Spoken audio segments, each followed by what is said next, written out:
So we're up here nailing roof boards on. We don't have much of an area to do. And I haven't done this in a long time, but I've nailed a lot of roof boards on, I can tell you that. So here's something I ran into, and I take this for granted, but it really is something that people should think about and do.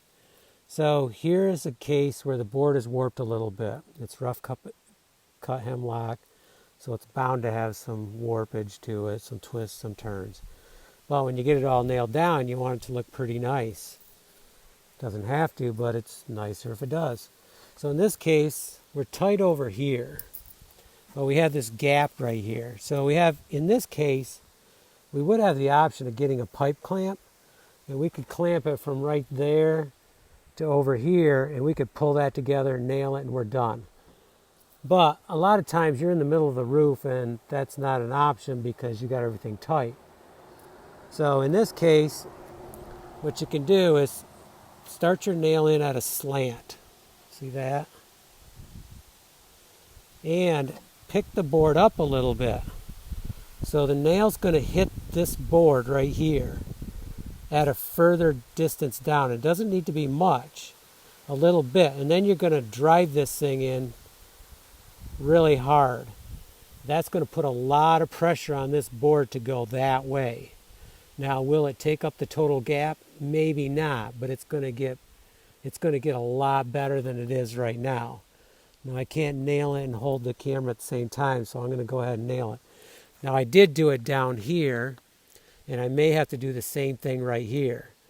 So maybe what I'll do is get this nail started, have this one, and then pound these two in together at the same time, because once one of these goes in, then the board's going to be tight to the 2x4, and then I don't have as much leverage on it.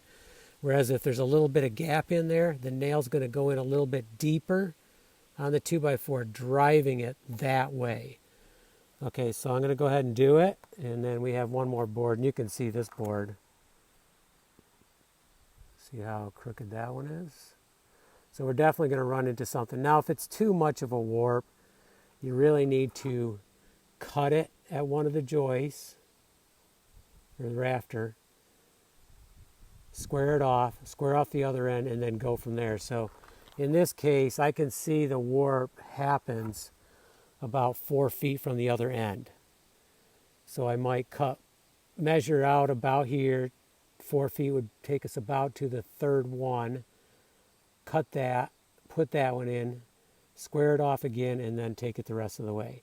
Having that joint there, as long as you mismatch the joints. So we did do a joint right here. We would not do one here.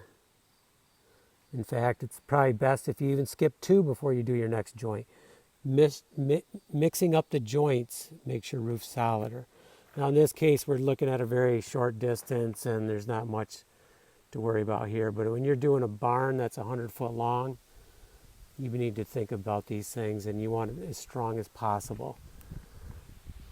Okay, I'm going to try the slant, driving it in.